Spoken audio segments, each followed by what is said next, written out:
क्योंकि मुसलमानों का जोश, खून गर्म होता है, मुसलमान जोश में आते हैं जैसे ही नाम बाबर और बाबरी मस्जिद का आता है।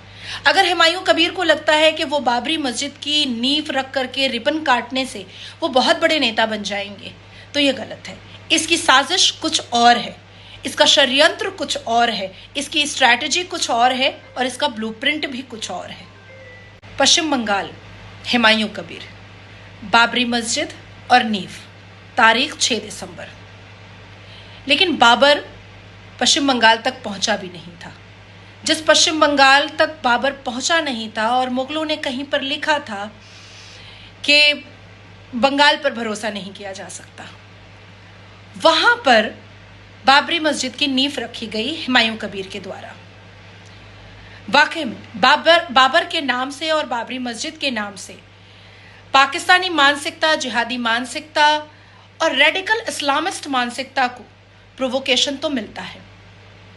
हालांकि मुगल किसी भी मुसलमान के मुरीद नहीं हो सकते हैं, मुगल किसी भी मुसलमान के आका नहीं हो सकते हैं।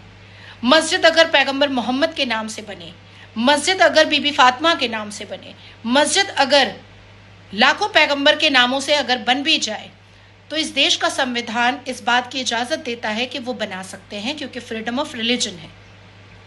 लेकिन मुगलों के नाम से मस्जिद बनाना ये कोई फ्रीडम ऑफ रिलीजन का सबब नहीं है।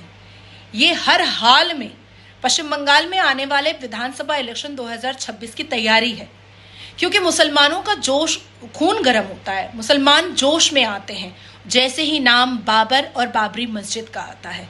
अगर हुमायूं कबीर को लगता है कि वो बाबरी मस्जिद की नींव रख करके रिबन काटने से वो बहुत बड़े नेता बन जाएंगे, तो ये गलत है। इसकी साजिश कुछ और है, इसका षड्यंत्र कुछ और है, इसकी स्ट्रैटेजी कुछ और है और इसका ब्लूप्रिंट भी कुछ और है।